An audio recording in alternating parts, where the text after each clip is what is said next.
ஆபிரகாமின் தேவனும் ஈசாக்கின் தேவனும் யாக்கோபின் தேவனுமாயிருக்கிற கர்த்தருடைய பரிசுத்த நாமத்துக்கு மகிமை உண்டாவதாக. பரிசுத்தமுள்ள மீண்டும் ஒரு ஆசீர்வதிக்கப்பட்ட நாளிலே நாம் தேவ சமூகத்திலே கர்த்தருடைய வார்த்தையை கேட்கும்படியாய் அவருடைய சமூகத்திலே நாம் கூடி வந்திருக்கிறோம். தலைகளை தாழ்த்தி கண்களை மூடி ஜெபத்தோடு கூட கர்த்தருடைய வார்த்தைக்கு நாம் கடந்து செல்ல போறோம். ஜெபம் பண்ணுவோம். சர்வ வல்லமையுள்ள ஆண்டவரே, இந்த காலை வேளையிலே நம்முடைய சமூகத்திலே வந்திருக்கிறோம்.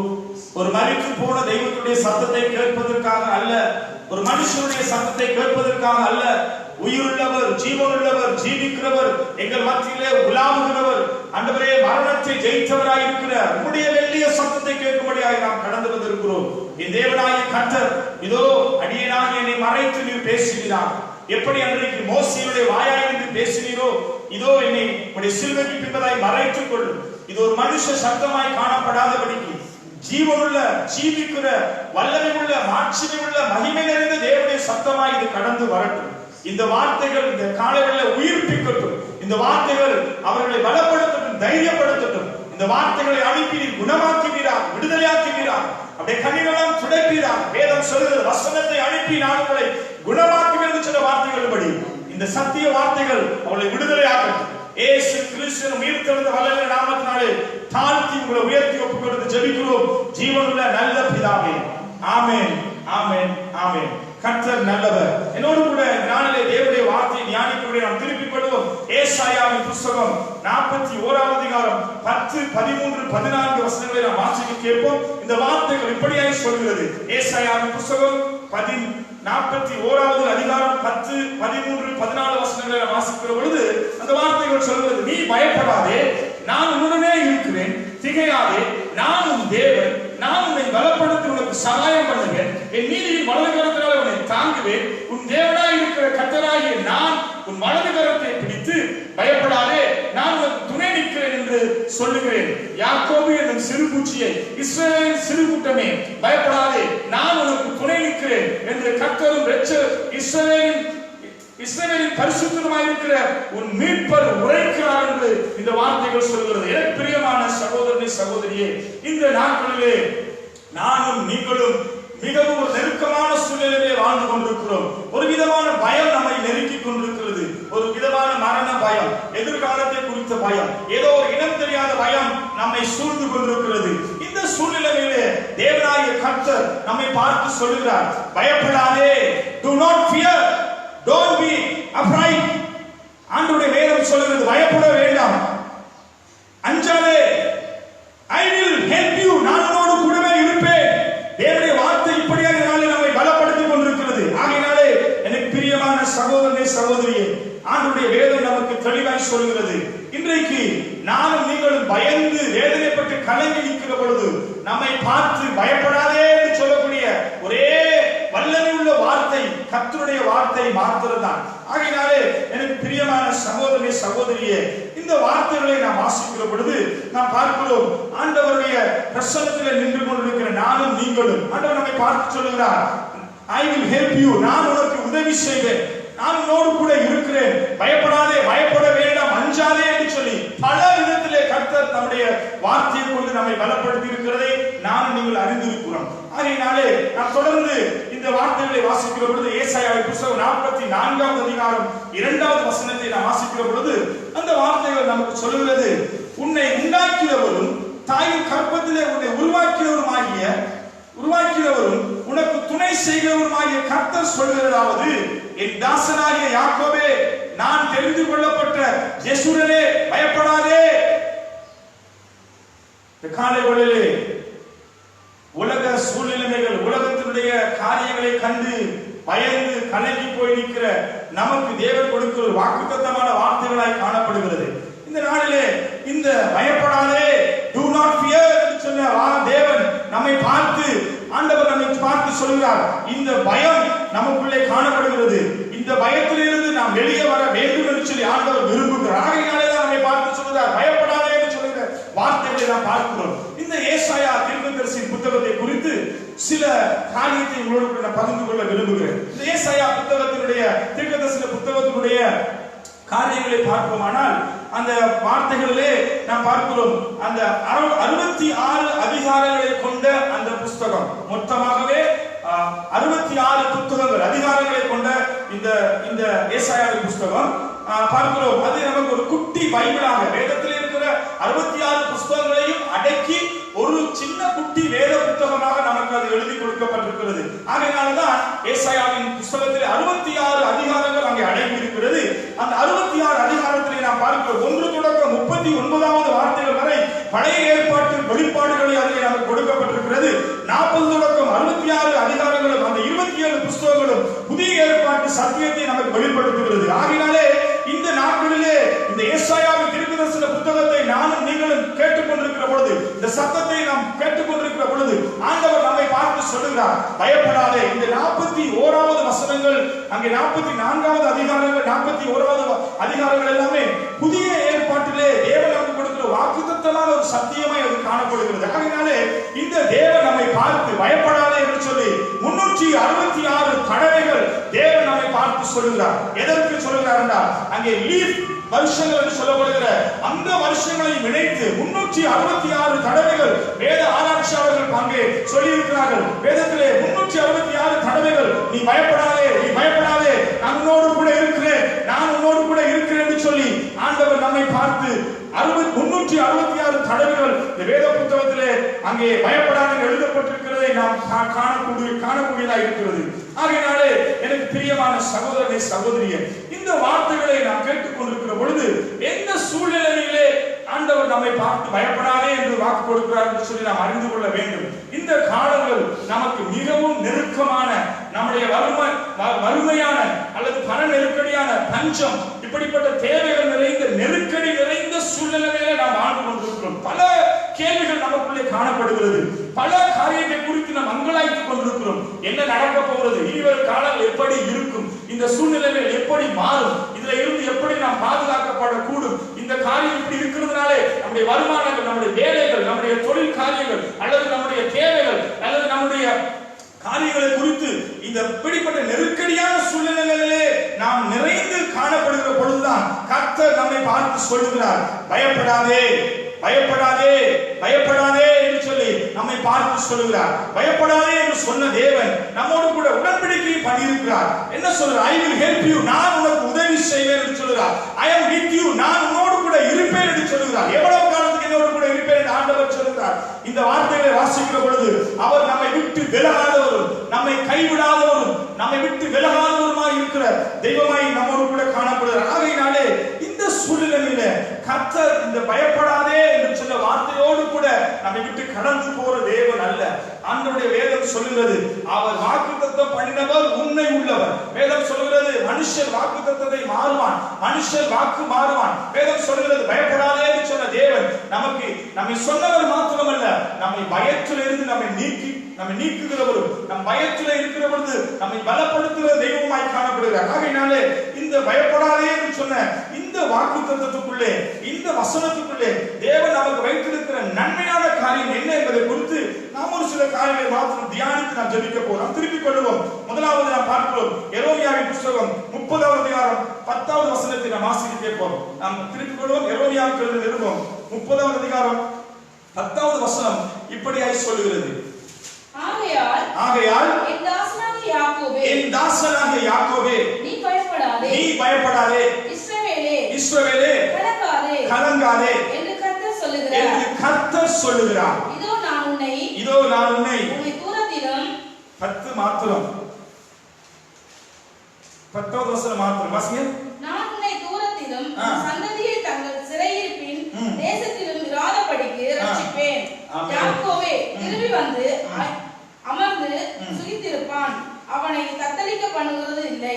பாருங்க, இந்த வார்த்தைகள் சொல்லுகிறது, பயப்படாதே என்று சொன்ன தேவன் அந்த பயத்திலிருந்து நம்ம விடுதலையாக்கி நம்ம எங்கே அவர் கொண்டு போறாருன்னா, பாருங்க, யாக்கோபே, ஆகையால் என் தாசனாகிய யாக்கோபே நீ பயப்படாத, இஸ்ரவேலே நீ கலங்காத என்று கர்த்தர் சொல்லுகிறார். இது ஒரு மனுஷ சத்தம் அல்ல, ஒரு மனுஷனுடைய காரியம் அல்ல. உயிருள்ளவர், ஜீவனுள்ளவர், அண்ட சராசரத்தை உண்டு பண்ணின தேவனாகிய கர்த்தர் நம்மை பார்த்து சொல்லுகிறார். இது கர்த்தர் சொல்லுகிற வார்த்தை, இது ஒரு மனுஷனுடைய வார்த்தை அல்ல. இந்த வார்த்தைக்கு வல்லமை உண்டு, அதுக்கு ஜீவன் உண்டு, அதுக்கு உயிர் உண்டு, அது அதிகாரமுள்ள வார்த்தையாய் காணப்படுகிறது. ஆகையினாலே இந்த காலைவேளையிலே ஆண்டவர் நம்மை பார்த்து சொல்கிறார், பயப்படாதே. பாருங்க, இந்த பயப்படாதே என்று சொன்னது மாத்திரமல்ல, அவர்கள் சொல்லுகிற வசனங்களை அங்கே அங்கே கீழ்ப்பகுதியில் பார்க்கிறோம், யாக்கோபு திரும்பி வந்து அமர்ந்து சுகித்திருப்பான், அவனை தத்தளிக்க பண்ணுகிறவன் இல்லை. ஆண்டவருடைய வார்த்தை சொல்கிறது, ஆண்டவர் பயப்படாத, ஒருவேளை நீ தத்தளித்துக் கொண்டிருக்கலாம் அல்லது பயந்து கொண்டிருக்கலாம், விதமான காரியங்களை குறித்து கேள்விப்பட்டு கலங்கி நீ காணப்படலாம், உன் வாழ்க்கையில பலவிதமான தத்தளிப்பும் நிந்தையும் வேதனையும் காணப்படலாம். பிள்ளைகளை குறித்த பாரம், குடும்பத்தை குறித்த பாரம், எதிர்காலத்தை குறித்த பாரம், இவைகளெல்லாம் இப்படியாய் இருக்கிறது என் வாழ்க்கையில. இதற்கு யார் எனக்கு உதவி செய்வார்கள், இந்த காரியத்தில் எப்படி நான் வெளியே வரக்கூடும் என்று சொல்லி பல காரியத்தை கொடுத்து நானும் நீங்களும் ஒருவேளை தத்தளித்துக் கொண்டு அல்லது பயந்து கொண்டிருக்கலாம். ஆண்டவர் நம்மை பார்த்து சொல்லுகிறார், பயப்படாதே, நீ சுகித்திருப்பாய், நீ அமர்ந்திருப்பாய். உனக்கு அந்த வார்த்தை சொல்றது, உன்னை தத்தளிக்க பண்ணுகிறவன் அல்லது உனக்கு விரோதமாய் எழும்புகிறவன், உனக்கு விரோதமாய் செயல்படுகிறவன் ஒருவனும் இல்லை என்று ஆண்டவர் நம்மை பார்த்து சொல்லுகிறார். நாம் திருப்பிக் கொள்ளும் எரேமியாவின் புத்தகம் 46வது அதிகாரம் அங்கே 27வது வசனத்தை நாம் வாசிக்க கேட்போம். எரேமியா 46:27 வசனங்களை நாம் வாசிப்போம். என் தாசனாகிய யாக்கோபே, என் தாசனாகிய யாக்கோபே, நீ பயப்படாதே, நீ பயப்படாதே, இஸ்ரவேலே நீ கலங்காதே, இஸ்ரவேலே நீ கலங்காதே, இதோ நான் உன்னை தூரத்திலும் உன் சந்ததியை அவர்கள் சிறையிருப்பின் தேசத்தில் இருந்து தூரத்திலிருந்து உன் சந்ததியை அவர்கள் சிறையிருப்பின் தேசத்திலும் இருந்து விடுவித்து அவர்களை சிறையிருப்பின் தேசத்தில் உள்ள விடுவித்து ரட்சிப்பேன். அப்பொழுது யாக்கோபே திரும்பி வந்து அமைதியோடும் சாங்கான கோபத்தோடும் இருப்பான், அவனை தத்தளிக்க பண்ணுகிறது இல்லை. இந்த வார்த்தைகள் சொல்லுகிறது, ஆண்டவர் ஒருவேளை நம்ம துரத்தி விடப்பட்டவர்களாய், கைவிடப்பட்டவர்களாய் அல்லது ஏதோ ஒரு காரியத்துல நம்ம தூக்கி வீசப்பட்டவர்களாய் கலங்கி போய் பயந்து நாம் இருப்போமானால் ஆண்டவர் நம்மை பார்த்து சொல்லுகிறார், என் தாசனாக யாக்கோபே நீ பயப்படாத, இஸ்ரவேலே நீ கலங்காத, இதோ நான் உன்னை தூரத்திலும் உன் சந்ததியை அவர்கள் சிறையிருப்பின் தேசத்திலும் இருந்து விடுவித்து ரட்சிப்பேன். ரட்சிப்பு என்கிறது விடுதலை என்பதற்கான அர்த்தமாய் காணப்படுகிறது. தேவன் நம்மை விடுவிக்கக்கூடிய, நம்மை ரட்சிக்கக்கூடிய தேவனாய் காணப்படுகிறார். அது மாத்திரமல்ல, அவர் சொல்லுகிறார், திரும்பி வந்து அமைதியோடு சாங்கோ பாங்கோ தோடும். அந்த வார்த்தைகள் நம்மளுக்கு உச்சரிக்க மிகவும் கடினமாக இருக்கிறது.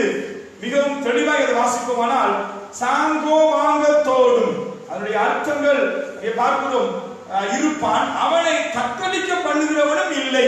பார்க்கிறோம், மிகவும் அமைதலான ஒரு சூழ்நிலைக்குள்ள, மிகவும் ஒரு சமாதானமான ஒரு சூழ்நிலைக்குள்ள ஆண்டவராகிய தேவன் நம்மை கொண்டு வருவார். அது நமக்கு சாங்கோமாங்கமாய் காணப்படும் அல்லது அது தத்தளிப்பில்லாத ஒரு காரியமாய் காணப்படும். அதனாலே இந்த காரியங்களை ஆண்டவர் இந்த நாளிலே நமக்கு காண்பிக்கிறார். தேவன் நம்மை பார்த்து சொல்கிறார், நீ அமைதியாய் சுகித்திருப்பீர்கள், அவனை தேவன் தத்தளிக்க பண்ணுவார் இல்லை.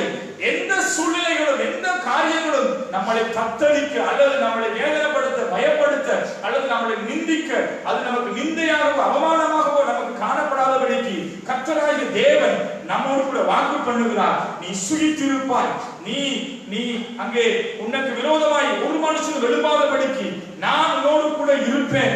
நீ எப்படிப்பட்ட நெருக்கத்திலே, வறுமை, பண நெருக்கடி, பஞ்சம், ஏதோ விதமான பயம், ஒரு கொள்ளை நோய், இப்படிப்பட்ட தேவைகள் நிறைந்த நெருக்கடிக்குள்ளே நீ நிறைந்த சூழ்நிலையிலே காணப்பட்டாலும் கர்த்தர் நம்மை பார்த்து சொல்கிறார், நீ சுகித்திருப்பாய், நீ அமைதியாய் அமர்ந்திருப்பாய். உனக்கு விரோதமாய் எழுப்புகிற மனுஷன் உனக்கு விரோதமாய் ஒரு தத்தளிப்பான காரியத்தை கொண்டு வரக்கூடாது என்று சொல்லி தேவன் நம்மை பார்த்து சொல்கிறார். ஆகையாலே இந்த சூழ்நிலையில நானும் நீங்களும் மோகெடுத்துக் கொண்டிருக்கிற இந்த நாட்கள் நமக்கு எப்படி இருக்கிறது நமக்கு நன்றாக தெரியும். உலகம் அனைத்தும் இந்த நாட்களிலே பலவிதமான நெருக்கத்துக்குள்ளே கடந்து பொருளாதார நெருக்கடிகள் உண்டு, பண நெருக்கடிகள், ஏற்றுமதி இறக்குமதி இல்லாத காரியங்கள், எல்லா நாடுகளும் அங்கலாய்த்துக் கொண்டிருக்கிறது. எல்லா நாடுகளும் இன்றைக்கு கேள்வி கேட்டுக் கொண்டிருக்கிறது, எப்படி இந்த காரியங்களால் வெளியே வரக்கூடும், இதிலிருந்து எப்படி எங்களுக்கு விடுதலை உண்டாகும், எப்படி இதற்கு நாங்கள் எங்கள் தேசத்தை கட்டி எழுப்ப முடியும். பல ராஜாக்கள், பல அதிபதிகள், பல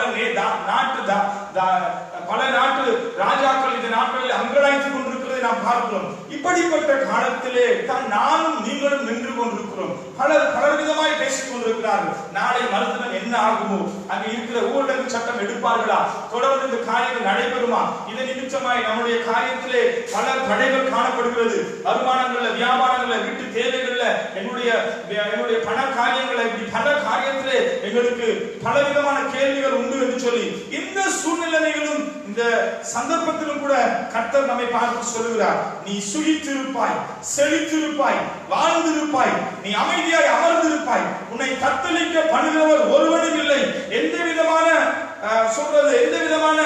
பயம் இல்லாதபடிக்கு, பயம் இல்லாதபடிக்கு நீ இருந்து நீ உனக்குள்ளே நான் இருப்பதை குறித்து நீ பயப்பட வேண்டாம், நான் உன்னோடு கூட செய்கிற காரியங்கள் பயங்கரமாக இருக்கும் என்று எதை குறித்து பயப்படாதீர்கள் என்று சொல்லி ஆண்டவர் இந்த நாளிலே நம்மோடு கூட பேசிக் கொண்டிருக்கிறதை நாம் பார்க்கிறோம். ஆகையினாலே எனக்கு பிரியமான சகோதரி சகோதரியே, இப்படிப்பட்ட காலத்திலும் கூட நாம் வேதத்திலே பஞ்ச காலத்திலும் நெருக்கமான சூழ்நிலைகளிலும் எல்லாம் முடிந்தது என்று சொன்ன சூழ்நிலைகளிலும் கர்த்தர் ஒரு சிலரை தேவன் பயப்படாதே நம்மோடு கூட இருக்கிறேன் என்று அவர்களை ஆசீர்வதித்த சம்பவங்கள் பல உண்டு.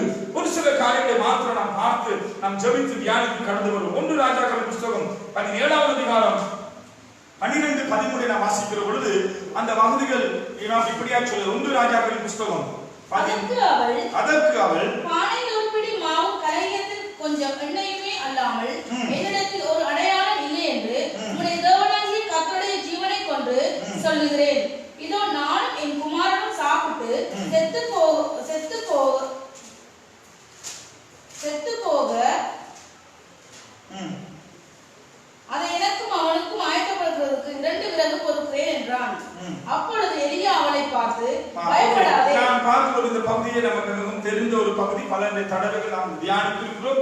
எலியா என்கிற தீர்க்கதரிசி அங்கே சாரிபாத் என்கிற அந்த கிராமத்துக்குள்ளே கடந்து போகிற பொழுது அங்கே அந்த சாரிபாத் விதவையை அவர் காணுகிற பொழுது, கணவனை இழந்த ஒரு சாரிபாத்தில் இருக்கிற விதவை, ஒரே ஒரு மகன், தங்களுடைய தேசத்திலே பஞ்சம் உண்டாகினதினாலே, அங்கே நெருக்கங்களும் நிந்தைகளும் வந்தபடினாலே, சாப்பாடு அவர்களுக்கு இல்லாதபடினாலே, பஞ்ச காலத்திலே அவர் வாழ்ந்து கொண்டிருந்த பொழுது அங்கே பார்க்கிறோம் அந்த வார்த்தைகள் எப்படியா சொல்கிறது. அதற்கு அவள் ஒரு பிடி மாவும் களையத்திலே கொஞ்சம் எண்ணெயும் அல்லாமல் என்னிடத்திலே ஒரு அடையும் இல்லை என்று உம்முடைய தேவனாய கர்த்தருடைய ஜீவனை கொண்டு சொல்லுகிறேன். இதோ நானும் என் குமாரனும் சாப்பிட்டு செத்து போக அதை எனக்கும் அவனுக்கும் ஆயத்தம் பண்ணுகிறதற்கு 2 விறகுகள் பொறுக்கிக் கொண்டிருக்கிறேன் என்றார். பாருங்க, அவருடைய சூழ்நிலையை பாருங்க. பஞ்ச காலத்துல உணவுக்கு பற்றாக்குறை, கொஞ்சம் எண்ணெய் கொஞ்சம் மாவு இருக்கிறது.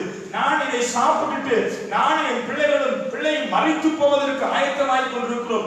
இந்த வேளையில தான் இங்கே பார்க்கிறோம் எலியா என்ற தீர்க்கதரிசி இந்த சாரிபாத்திலே இருக்கிற அந்த விதவையை அவர் சந்திக்கிறதை நான் பார்க்கிறோம். இந்த சந்தர்ப்பத்தில் நடந்த காரியத்தை பார்க்கிற பொழுது 13வது வார்த்தை எப்படியா சொல்கிறது. அப்பொழுது எலியா அவளை பார்த்து, பயப்படாதே, நீ போய் உன் வார்த்தைகளின்படி ஆயத்தப்படுத்து, ஆனாலும் முதலிலே அதிலே எனக்கு ஒரு சிறிய அடையை பண்ணி என்னிடத்திலே கொண்டு வா, பின்பு உனக்கும் உன் குமாரனுக்கும் பண்ணலாம். பார்க்கிறோம், இந்த தீர்க்கதரிசியாகிய எலியா அந்த பஞ்ச நாட்களில் சாப்பிட்டு செத்து போவதற்கு ஆயத்தமா இருக்கிற அந்த சகோதரியை சந்திக்கிற பொழுது எலியாவுடைய வார்த்தையிலிருந்து வாயிலிருந்து புறப்பட்டு வந்த வார்த்தை என்ன அது பார்க்கிறோம். அங்கே பார்க்கிறோம் 13ஆம் வசனத்திலே முதல் பகுதி சொல், அப்பொழுது எலியா அவளை பார்த்து, பயப்படாதே. இன்றைக்கு ஆண்டவர் நம்மை பார்த்து சொல்லுங்க, ஒருவேளை இதே சூழ்நிலையில நானும் நீங்களும் வாழ்ந்து கொண்டிருக்கலாம். ஒரு கொஞ்சம் பணம் இடத்திலே உள்ளது, ஒரு கொஞ்ச காரியம் இடத்திலே இருக்கிறது. இந்த காரியங்கள் தொடர்ந்து நீடிக்குமானால், இந்த பஞ்சங்கள், இந்த கொள்ளை நோய் தொடர்ந்து வருகிற இந்த கர்ஃபியூ இது தொடர்ந்து நீடிக்குமானால், இனி ஒரு நாட்களில் நான் என்ன செய்ய போகிறேன், என்னால ஒன்றும் செய்யக்கூடாது, யாரிடத்திலே நான் போவேன் என்று சொல்லி ஒருவேளை பஞ்ச காலத்துல சாப்பாட்டுக்கு நான் என்ன பண்ண கூடும், என் வாழ்க்கையில எப்படிப்பட்ட போராட்டங்கள் இருக்கிறது என்று சொல்லி கலங்கி இருக்கிற ஆண்டவர் இந்த நாளிலே எலியாவை கொண்டு அவளை நடத்தின தேவன், எலியாவை காகத்தை கொண்டு போஷித்த ஆண்டவர் இந்த நாளிலே நம்மை பார்த்து சொல்லுகிறார், பயப்படாதே. அவளை பார்த்து சொன்ன வார்த்தை அங்கே பார்க்கிறோம். அப்பொழுது எலியா அவளை பார்த்து, பயப்படாதே என்று சொல்லி, நீ போய் முதலாவது எனக்கு ஒரு அடையை பண்ணி கொண்டு வா, பின்பதாக உனக்கும் பிள்ளைக்கும் நீ செய்து கொள்ளலாம் என்று சொல்லி அவளை பார்த்து சொல்வதை நாம் பார்க்கிறோம். அங்கே பார்க்கிறோம் 14வது வசனம் சொல்கிறது, கர்த்தர் தேசத்தின் மேல் மழையை கட்டளையிடும் நாள் மட்டும் பானையில் மாவு செலவழிந்து போவதும் இல்லை, கலசத்திலே எண்ணெய் குறைந்து போவதும் இல்லை என்று இஸ்ரவேலின் தேவனாகிய கர்த்தர் சொல்லுகிறார் என்றார். பாருங்க, பயப்படாதே என்று சொன்ன தேவன் அங்கே பார்க்கிறோம். அவளை பார்த்து அந்த எலியா சொல்லுகிறார், இந்த பஞ்சம் முடியும் வரைக்கும், தேசத்திலே மழை பெய்யும் வரைக்கும் பார்க்கிறோம். மாவு பானையில செலவழிந்து போகாமலும் எண்ணெய் கலசத்திலே குறைந்து போகாமலும் இருக்கும் என்று இஸ்ரவேலின் தேவனாகிய கர்த்தர் சொல்லுகிறார் என்றார். அவள் போய் எலியாவின் சொற்களின்படியே செய்தார். அவளும் இவனும் அவள் வீட்டாரும் அநேக நாள் சாப்பிட்டார்கள். கர்த்தர் எலியாவை கொண்டு சொன்ன வார்த்தைகளின்படியே பானையிலே மாவு செலவழிந்து போகவும் இல்லை, கலசத்திலே எண்ணெய் குறைந்து போகவும் இல்லை. ஆமென். இந்த நாங்கள் பார்க்கிறோம், ஆண்டவர் பயப்படாதே என்று சொல்லி வெறும் வார்த்தையாய் சொல்லுகிற தேவன் அல்ல, அவர் அற்புதங்களை செய்கிற ஆண்டவர். அந்த வார்த்தைகள் அவளுடைய வாழ்க்கையிலே அவளுக்கு பலனை கொடுத்தது. அவள் எதையெல்லாம் எண்ணி கவலைப்பட்டு கலங்கி இருந்தாலும் அவளுடைய காரியத்திலே கர்த்தர் அவளுக்கு சொன்ன காரியத்தை பார்க்கிற பொழுது எந்த சூழ்நிலையிலும் அவள் குறைவில்லாதவளாய் நிறைவாய், மழை பெய்யும் வரைக்கும், பஞ்சம் அங்கே குறைந்து போகும் வரைக்கும், பஞ்சம் தீரும் வரைக்கும் அவளுடைய குடும்பத்தாரும் சாப்பிட்டு திருப்தியா இருந்தார்கள் என்று சொல்லி வேதம் சொல்கிறது. ஆகையினாலே எனக்கு பிரியமான சகோதரி சகோதரியே, இந்த நாட்களில் எலியாவை போல தேவன் நம்மை பார்த்து சொல்லுகிற பயப்படாத பயப்படாத பயப்படாத. நம்முடைய வாயின் வார்த்தைகள் எப்படி இருக்கிறது? ஐயோ, இன்னும் கொஞ்ச நாட்களுக்கு தான் வாழக்கூடும், இன்னும் ஒரு சில நாட்களுக்கு தான் இடத்துல பணம் உண்டு, பலம் உண்டு, என்னுடைய காரியங்கள் இப்படியா இருக்கிறது, இந்த காலங்கள் தொடருமானால் என்ன செய்ய வேண்டும் என்று சொல்லி அங்கலாய்த்துக் கொண்டிருக்கிற நம்மை பார்த்து ஆண்டவர் சொல்ல பயப்படாத என்று சொல்கிறார். ஆண்டவருடைய வார்த்தைக்கு கீழ்ப்படுகிற பொழுது நம்முடைய வாழ்க்கையிலே கர்த்தர் அவை காரியங்களை செய்கிறவரை காணப்படுகிறார். அந்த பார்க்கிறோம், அவள் போய் அப்படியே செய்தபடியினாலே பார்க்கிறோம், அங்கே 14வது வசனத்தில் கர்த்தர் எலியாவை கொண்டு சொன்ன வார்த்தைகளின்படி பானையிலே அங்கே மாவு எண்ணெய் குறைவில்லாதபடி கர்த்தர் நடத்தினார். அந்த வசனங்களை நான் பார்க்கிற பொழுது பாருங்க,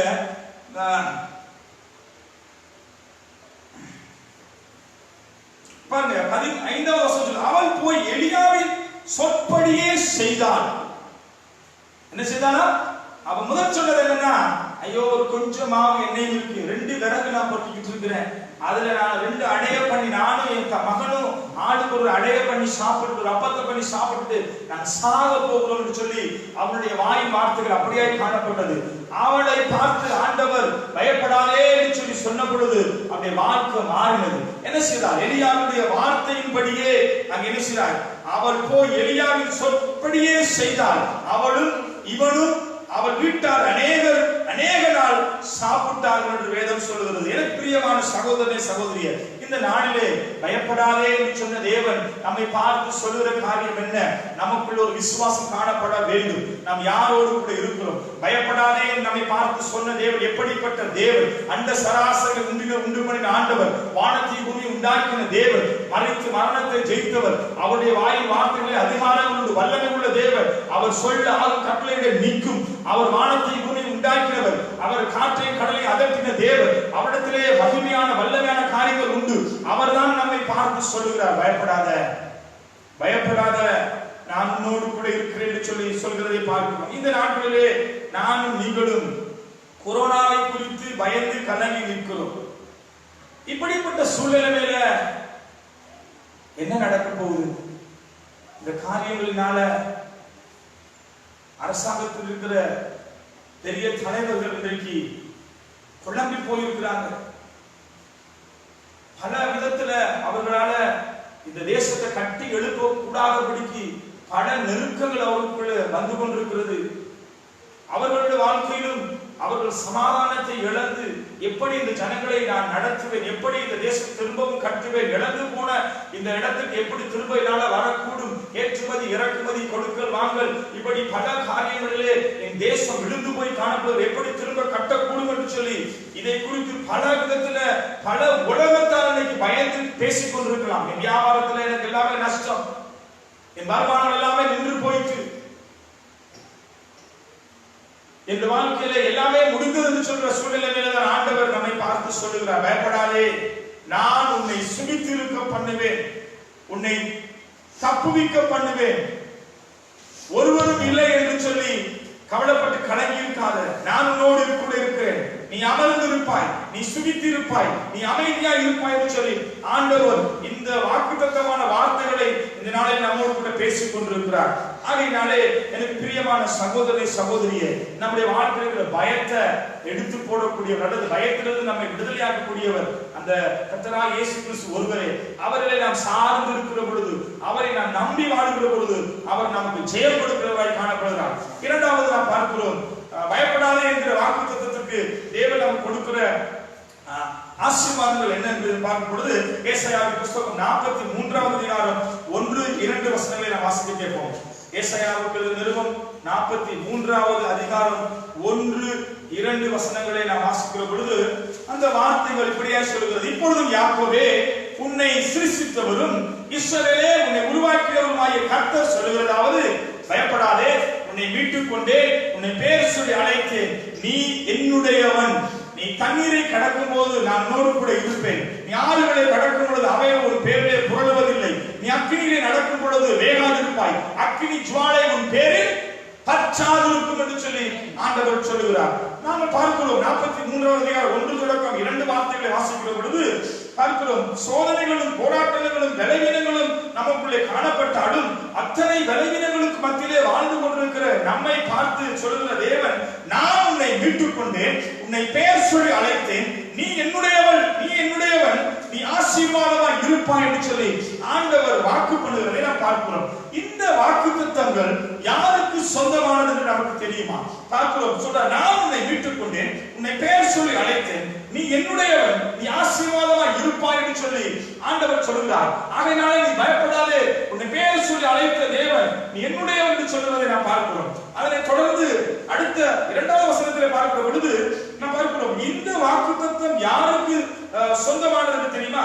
அவராலே மீட்கப்பட்டவர்களுக்கு மாத்திரம் இது சொந்தமானது. அவராலே மீட்டுக் கொள்ளப்பட்டவர்களுக்கு தான் தேவன் இந்த வாக்குத்தத்தத்தை கொடுக்கிறார். சொல்லுகிற வசனத்திலே பார்க்கிறோம், நான் உன்னை மீட்டுக் கொண்டேன், உன்னை பெயர் சொல்லி அழைத்தேன். யாரெல்லாம் தேவன் பெயர் சொல்லி அழைத்து மீட்டுக் கொண்டாரோ, யாரெல்லாம் அவருடைய பிள்ளைகளாகும்படி அவருக்கு அதிகாரம் கொடுத்தாரோ, யாரெல்லாம் அவரை தன்னுடைய வாழ்க்கையில சொந்த இரட்சகராக ஏற்றுக்கொண்டாரோ, யாரெல்லாம் கர்த்தருக்கு பயந்து வாழுகிறார்களோ அவர்களை பார்த்து சொல்லுகிறார், நான் உன்னை மீட்டுக் கொண்டேன், நான் உன்னை பெயர் சொல்லி அழைத்தேன், நீ என்னுடையவன், என்னுடையவன், நீ ஆசீர்வாதமாய் இருப்பாய் என்று சொல்லி ஆண்டவர் சொல்கிறதை பார்க்கிறோம். 43வது அதிகாரம் 2வது வசனத்தை வாசிக்கிற பொழுது அந்த வார்த்தைகள் இப்படியே சொல்லுகிறது, நீ தண்ணீரை கடக்கும் போது நான் உன்னோடு கூட இருப்பேன், நீ ஆறுகளை கடக்கும் பொழுது அவைகள் உன் பேரிலே புரளுவதில்லை, நீ அக்கினியிலே நடக்கும் பொழுது வேகாதிருப்பாய், நீ அக்கினி ஜுவாலை உன் பேரில் பற்றாது இருக்கும் என்று நாம் வாசித்து பார்க்கிறோம். இந்த வார்த்தைகளை வாசிக்கிற பொழுது பார்க்கிறோம், இதிலே 3 விதமான சோதனைகளை அங்கே மையப்படுத்தி பேசுகிற 4 விதமான சோதனைகளை அதில் வைத்திருக்க பார்க்கிறோம். முதலாவது சோதனை தண்ணீர், நம்முடைய வாழ்க்கையில நாம் முகம் கொடுக்கிற சின்ன சின்ன சின்ன சின்ன பிரச்சனைகள்.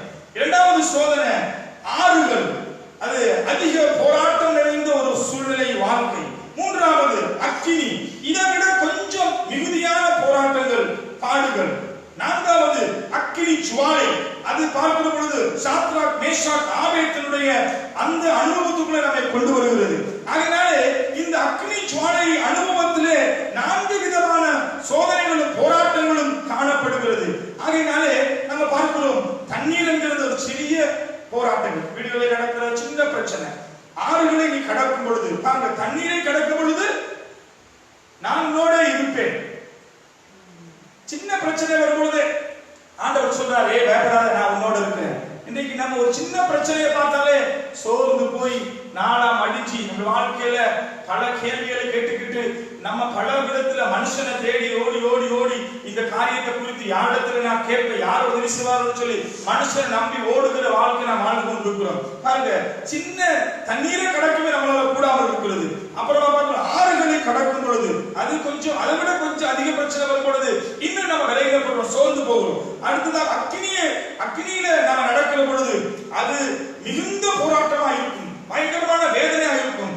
ஆனாலும் கூட அக்கினி ஜுவாலைக்குள்ள நீ உன்னை தூக்கி போடுகிற சாத்ராக் மேஷாக் ஆபேத்தை பார்க்கிறோம், அக்கினி ஜுவாலையிலே தூக்கி போட்டார்கள். அவருடைய அனுபவங்கள் அக்கினி ஜுவாலைக்குரிய அனுபவமாய் காணப்பட்டது. இன்றைக்கு நானும் நீங்களும் அக்கினி ஜுவாலைக்குள்ளே போகிற அனுபவத்துக்குள்ளே நாம் வராதவர்களை ஒரு சின்ன தண்ணியை கடக்கக்கூடிய நம்மளால கூடாமல் இருக்கிறது. ஒரு சின்ன காரியத்திலே நம்ம சோர்ந்து போய் கவலைப்பட்டு கலங்கி நிற்கிறோம். பாருங்க, இத்தனை சோதனைகளுக்கு மத்தியில இந்த சாத்ராக் மேஷாக்குடைய வாயிலிருந்து புறப்பட்ட வார்த்தை என்ன? அவர்கள் தைரியமாய் சொன்ன வார்த்தை என்ன? ராஜாவே, உம்முடைய கைக்கும் எரிகிற அக்கினிக்கும் எங்களை தப்புவிப்பார். அது மாத்திரமல்ல, எங்களை தப்புவித்தாலும் தப்புவிக்காவிட்டாலும் இந்த பொற்சிலையை நாங்கள் வணங்க ராஜாவுக்கு எதிராய், ராஜாவுக்கு முன்பு தைரியமாய் பேசுகிறதை நாம் பார்க்கிறோம். ஆகையினாலே எனக்கு பிரியமான சகோதரி சகோதரியே, இன்றைக்கு நானும் நீங்களும் முகம் கொடுத்துக் கொண்டிருக்கிற சின்ன சின்ன காரியங்கள், வேதம் சொல்லுகிற உலகத்திலே உங்களுக்கு உபத்திரவம் உண்டு, ஆனாலும் விடம் கொள்ளுங்கள், உலகத்தை ஜெயித்த நான் உங்களோடு இருக்கிறேன். வேதம் சொல்லுகிற நானும் பட்சத்தில் இருக்கிற பொழுது நீ அசைக்கப்படுவதில்லை. ஆகையினால இன்றைக்கு நாம் அவருடைய சமூகத்தில் அவருடைய பட்சத்தில் இருப்போமானால் நாம் பயப்பட வேண்டிய அவசியம் இல்லை. அவர் நம்மை நடத்துவார், அவர் நம்மை தாங்குவார், நம்மை சுமப்பார், தப்புவிப்பார். காரணம், அவர் நம்மை பார்த்து நான் உன்னை மீட்டுக் கொண்டேன், உன்னை பேர் சொல்லி அழைத்தேன், நீ என்னுடையவர், நீ ஆசீர்வாதமா இருப்பாய் என்று சொல்லி ஆண்டவர் நம்மை பார்த்து சொல்கிறார். எத்தனை நெருக்கம் வரட்டும், நீ சுவித்திருப்பாய், நீ நீ தத்தளிக்க, உன்னை தத்தளிக்க பண்ணுகிறவன் ஒருவனும் இல்லை. எந்த காரியம் எந்த சூழ்நிலையும் உன்னை தத்தளிக்க பண்ணாது ஆண்டவர் சொல்றார். நீ அமர்ந்திருப்பாய், நீ அமைதியாய் காணப்படுவாய், உன் வாழ்க்கையில செழிப்பு உண்டாகும். ஆகையால் நீ பயப்படாதே என்று சொல்லி ஆண்டவர் நம்மை பார்த்து சொல்கிறார். இன்றைக்கு கிறிஸ்துவை அறிந்து கொண்ட நானும் நீங்களும், கர்த்தரை தெய்வமாய் கொண்ட நானும் நீங்களும், ரட்சிக்கின்ற அனுபவத்துக்குள்ளே வந்த நானும் நீங்களும், பல வருஷங்கள் நாம் ரட்சிக்கப்பட்டு கடவுளை அறிந்து கொண்டிருக்கிறது சொன்ன நானும் நீங்களும், நம்முடைய வாழ்க்கையில் வருகிற சின்ன சின்ன பிரச்சனைகள் போராட்டங்கள் வருகிற பொழுது நாம் என்ன செய்கிறோம்? நாம் விழுந்து போய் அவிசுவாசமான வார்த்தைகளை அல்லது கர்த்தருக்கு விரோதமான காரியங்களை நாம் பேச ஆரம்பிக்கிறோம். ஆகையினாலே பார்க்கிறோம், மரித்து போகிற தருவாயிலே இருந்த, மரிக்க ஆயத்தமாய் இருந்தவர்கள் கூடி என்ன செய்தார்கள்? பயந்து எலியாவுடைய வார்த்தையை கீழ்ப்படிந்த பொழுது அவருடைய வாழ்க்கையிலே கர்த்தர் அற்புதங்களை செய்தார். ஆகையினாலே எனக்கு பிரியமான சகோதரி சகோதரியே, இந்த விதமான அனுபவங்கள், போராட்டமான அனுபவங்கள் நமக்குள்ளே காணப்படுகிற பொழுது, தண்ணீர், ஆறுகள், அக்கினி, அக்கினி ஜுவாலை, இப்படிப்பட்ட அனுபவத்துக்குள்ளே நாம் கடந்து போகிற பொழுது ஆண்டவர் சொல்லுகிறார், நீ பயப்படாத, நீ வேகாதிருப்பாய், நீ உன் பேர்ல அது பற்றாது இருக்கும் என்று சொல்லி ஆண்டவர் நம்மை பார்த்து சொல்லுகிறதை நாம் பார்க்கிறோம். ஆகையினாலே எனக்கு பிரியமான சகோதரனே சகோதரியே, இந்த நாட்களிலே ஆண்டவர் நம்மை பார்த்து சொல்லுகிறார், நமக்கு சாத்ராக், மேஷாக், ஆபேத்நேகோ என்கிறதான அவர்களுடைய அக்கினி ஜுவாலையின் அனுபவங்கள் நமக்கு காணப்படுகிறதா? இன்றைக்கு நம்மை எந்த ராஜாவும் எந்த காரியமும் நம்மை தூக்கி அங்கே அக்கினியிலேயோ அல்லது எரிகிற அக்கினியிலே நம்மை போடுவதற்கு நமக்கு சந்தர்ப்பம் கிடைக்கவில்லை.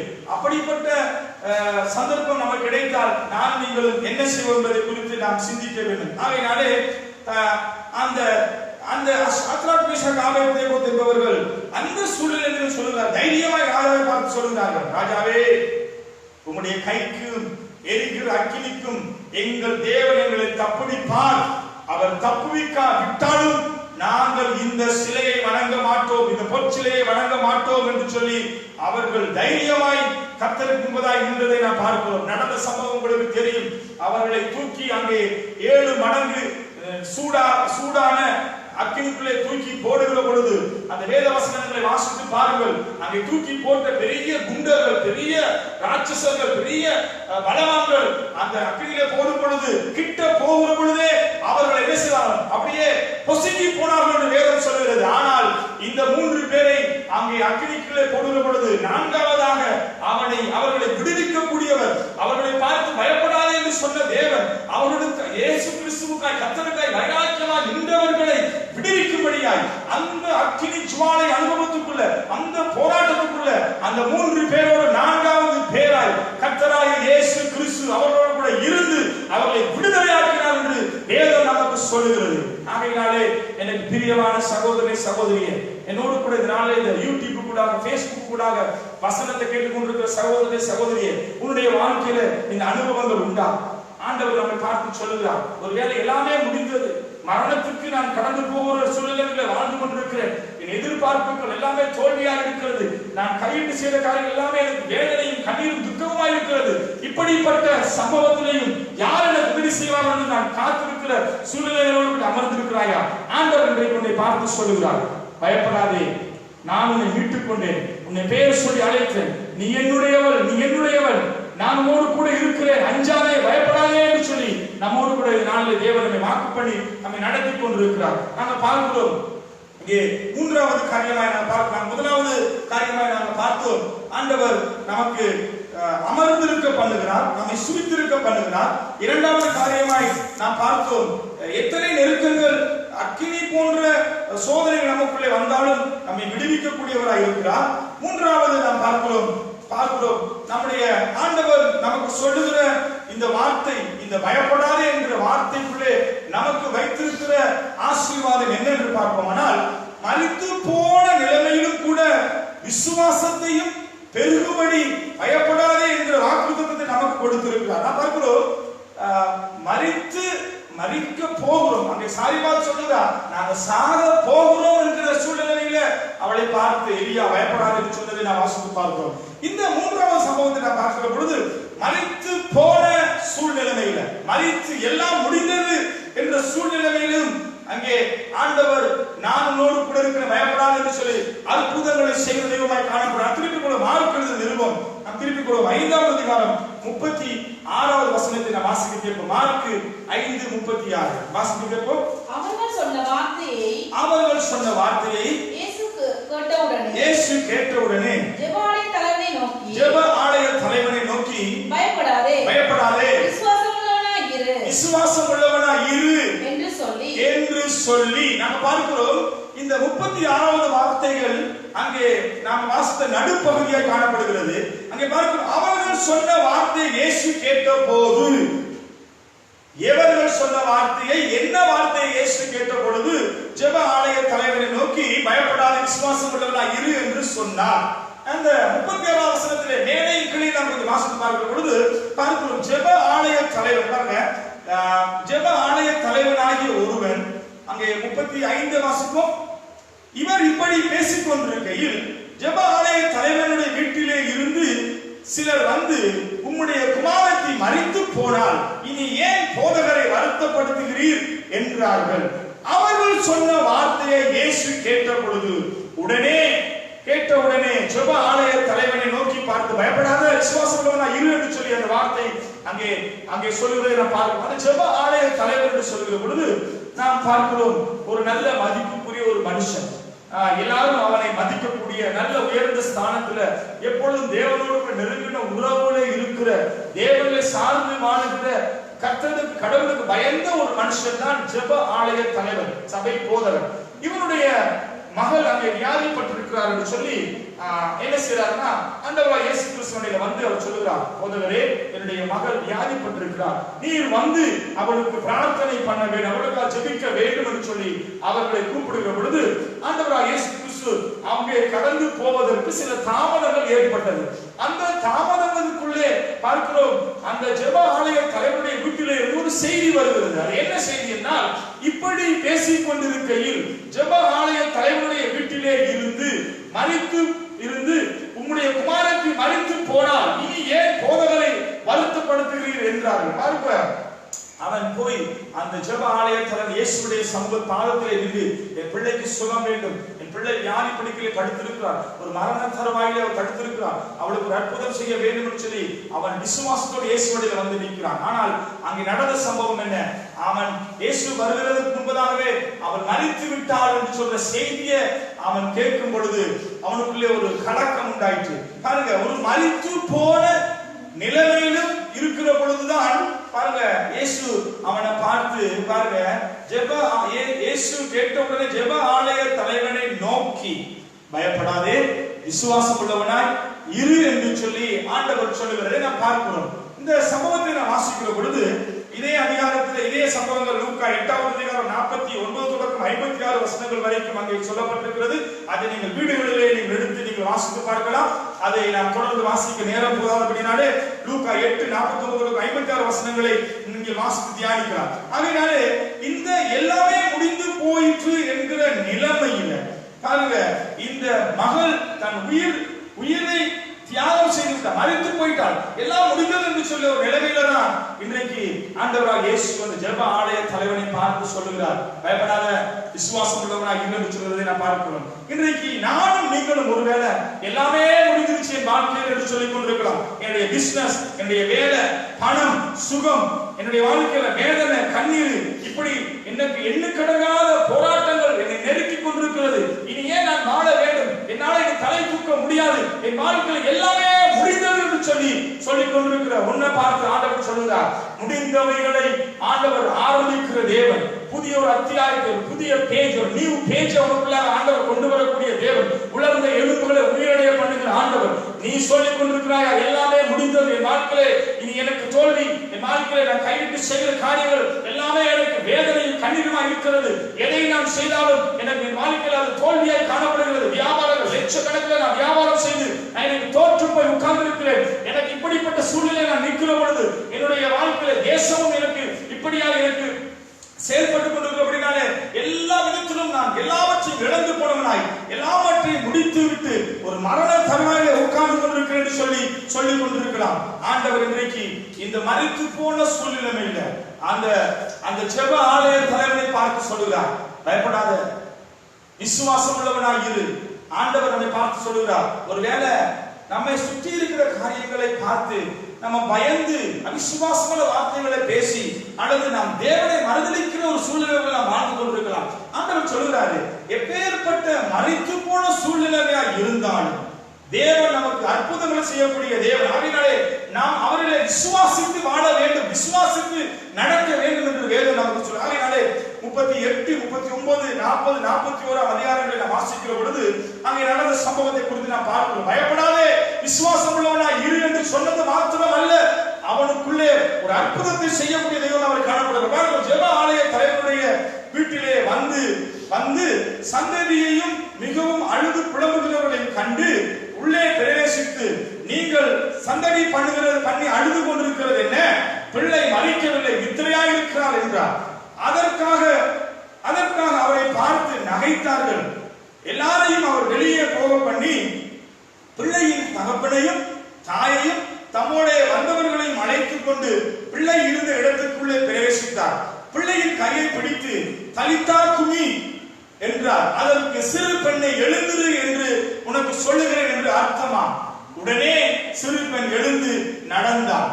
ஆண்டவருடைய வல்லமை உள்ள காரியத்தை பாருங்க. அவனை பார்த்தவர் சொன்னாரு, பயப்படாத, விசுவாசம் உள்ளவனா இரு. என்ன நேரத்தில் சொல்றாருன்னா, அவனுடைய பிள்ளை மரித்து போயிட்டார். அவர் வீட்டுக்குள்ளே கடந்து போற பொழுது நாங்கள் பார்க்கிறோம், ஜெப ஆலய தலைவருடைய வீட்டுக்குள்ளே வந்த பொழுது அங்கே எல்லாம் தலையில அடித்துக் கொண்டு அழுது புலம்பிக் கொண்டிருக்கிறவர்களை கண்டு இயேசு உள்ளே பிரவேசித்து, நீங்கள் ஏன் அழுது கொண்டிருக்கிறீர்கள்? பிள்ளை மரிக்கவில்லை, நித்திரையா இருக்கிறது சொல்ல பொழுது அவரை பார்த்து ஏளனமாய் சிரித்தார்கள். இன்றைக்கு ஒரு வேளை இந்த வார்த்தையை கேட்டுக்கொண்டிருக்கிற சகோதரி சகோதரியே, இது உயிருள்ள வார்த்தை, ஜீவனுள்ள வார்த்தை. ஒருவேளை இதை நீ விசுவாசிக்காதபடிக்கு இதை நீ ஏளனமாய் பார்க்கிற பொழுது உன் வாழ்க்கையை அற்புதத்தை காணக்கூடாது என்று வேதம் சொல்லுகிறது. அவர்கள் ஏளனமாய் சிரித்தார்கள். ஆயினும் கர்த்தர் கபீரு என்கிற ஜெப ஆலய தலைவனுடைய அந்த விசுவாசத்தை கண்டு அவன் இயேசுவை தேடி வந்தான். அவன் தன்னுடைய இடத்திலிருந்து இறங்கி வந்தான், தன்னை தாழ்த்தினான். ஜெப ஆலய தலைவர் என்று சொல்லுற பொழுது அவனுக்கு எல்லா விதமான மதிப்பு மரியாதையும் இருந்தது. அவரைத்தான் நாங்கள் தேடி போக வேண்டும். ஆனாலும் கூட அந்த ஜெப ஆலய தலைவன் ஆண்டவராய் இயேசு கிறிஸ்துவை தேடி வருவதை, அவன் தன்னை தாழ்த்தி அவன் இறங்கி வருவதை கர்த்தர் பார்க்கிறார். அதனாலேதான் அவனுடைய வாழ்க்கையில அந்த மரித்து போன சூழ்நிலைகளும் தேவன் அவனுக்கு அற்புதம் செய்வதற்கு போதுமான தெய்வமாய் இருக்கிறார். ஆகையினாலே எல்லாமே முடிந்தது என்று சொல்லி மரித்து போன ஒரு வாழ்க்கை வாழ்ந்து கொண்டிருக்கிறாயா? என் வியாபாரத்துல ஒரு செத்து போன சூழ்நிலை, என் வருமானத்தில் ஒரு செத்து போன சூழ்நிலை, என்னுடைய பிள்ளைகளுடைய வாழ்க்கையில ஒரு செழிப்பு இல்லை, என்னுடைய வாழ்க்கை எதிர்காலங்களை குறித்து நான் பயந்து நடுங்கிக் கொண்டிருக்கிறேன். இனி அடுத்த முடிவு என்ன?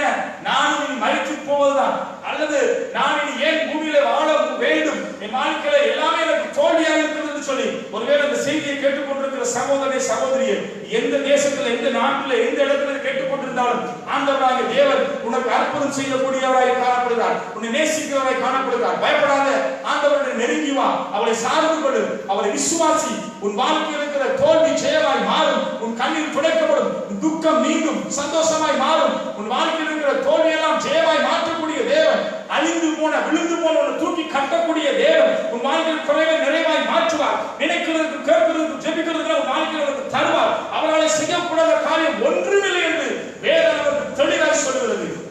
ஆகையினாலே நீ எந்த மதத்தை சேர்ந்த சகோதரனை சகோதரியாய் காணப்படலாம், நீ பணக்காரனாய் காணப்படலாம், ஏழையாய் காணப்படலாம், என் தேவனாய கர்த்தர் பட்சபாதம் இல்லாத தேவன்.